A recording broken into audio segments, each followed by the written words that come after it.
Pode começar. Começando novamente, perdão pelo problema técnico, mas quando as coisas são novas, a gente ainda está aprendendo a usar. Isso acontece com todos nós. Meu nome é Sandra Oliveira, né? Eu estou aqui hoje para falar com vocês sobre a parábola do filho pródigo.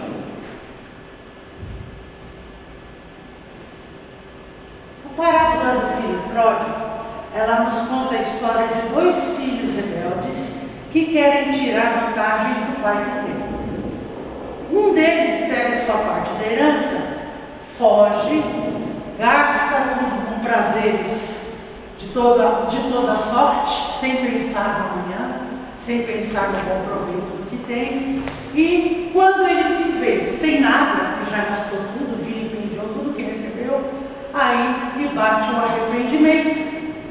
Ele se vê numa situação em que ele, onde estava, na cidade que teve problemas de ordem e de pobreza, uma safra, ele conseguiu só uma colocação onde ele comia pior do que os porcos dos pais ele tratava. Quando ele se viu nessa situação, ele lembrou da casa do seu pai, onde ele, um trabalhador, servidor mais humilde que havia, comia melhor do que os porcos e do que ele estava comendo. E ele tomou a decisão de voltar até o pai arrependido, porque ele viu o tamanho do erro que ele havia cometido.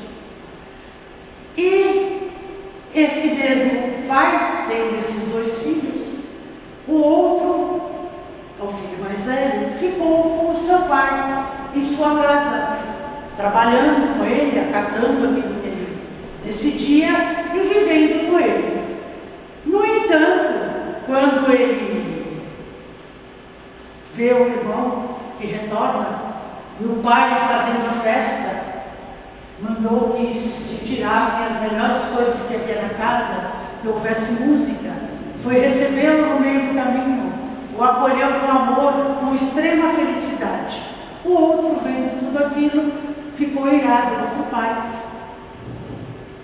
porque não compreendeu. Ele que ficou em casa, que se dedicou, que trabalhava, nunca havia tido uma festa como aquela.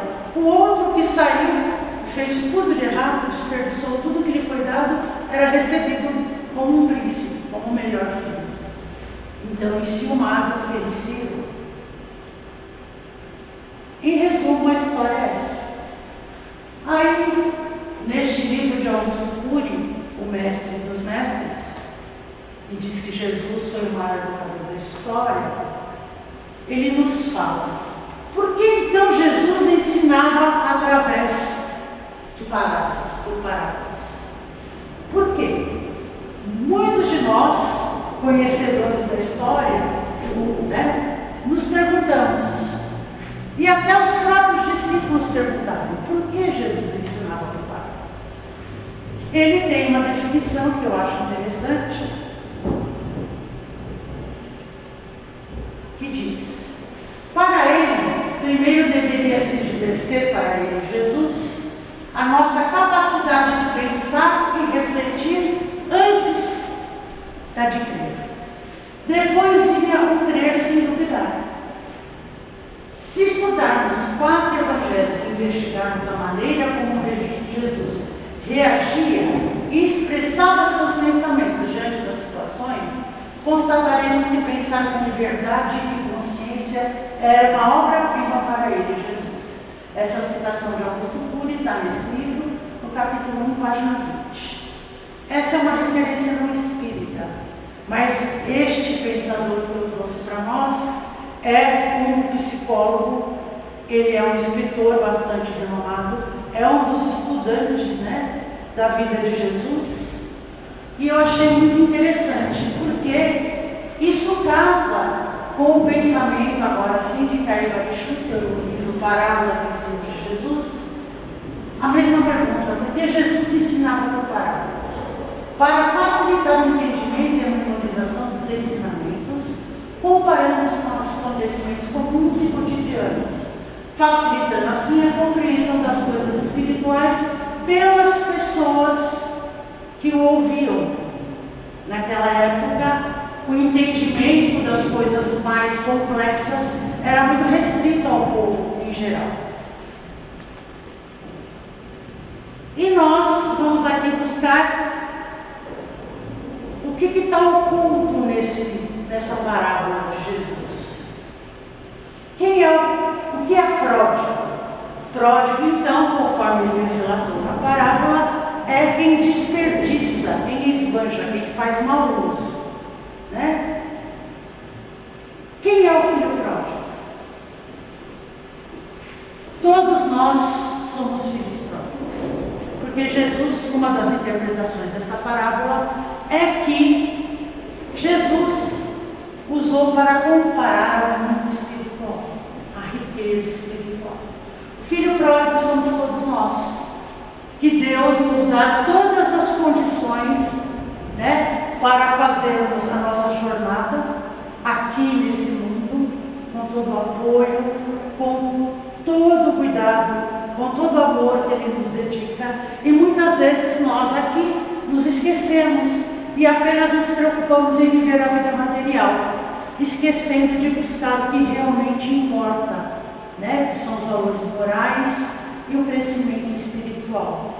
Todos nós, em algum momento da nossa vida, vamos refletir que estamos nessa condição de pródigos em relação às bênçãos de Deus para conosco, de não enxergarmos isso em nossa vida e nos preocuparmos apenas com as nossas dores e dificuldades materiais, sem perceber que se dessemos valor a essas bênçãos, a nossa vida teria uma outra conotação.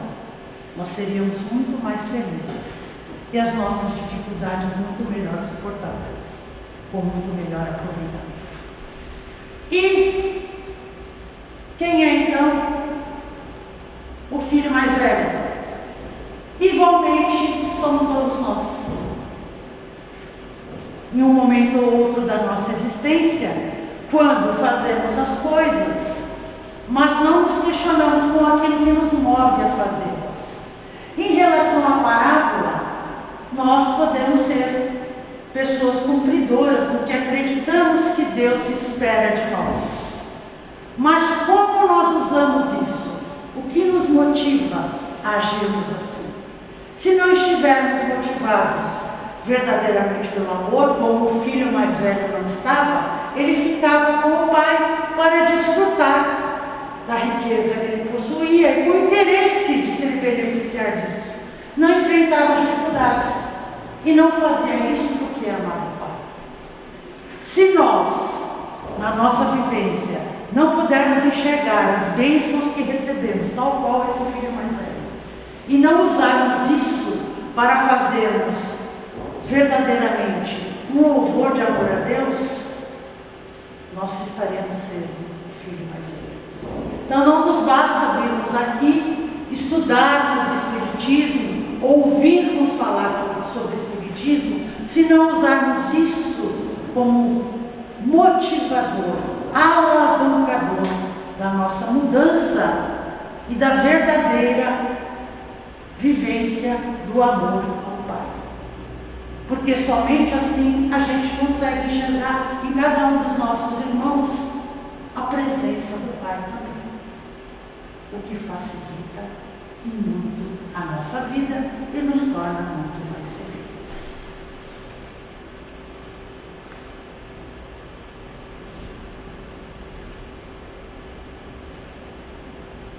Então, a gente pode concluir que Deus é amor, Deus é misericórdia. Tal qual o Pai, do exemplo nosso do filho pródigo, né? Ele acolhe e nos perdoa por tudo que a gente faz, porque Ele só deseja que nós sejamos felizes. E o caminho para sermos felizes não é outro senão atendermos à rogativa do Cristo, amando-nos e perdoando-nos, infinita e incondicionalmente. A lei de Deus é a lei do amor. Concluindo, evoluir é isto, é banir de dentro do nosso peito o que adoece o nosso espírito.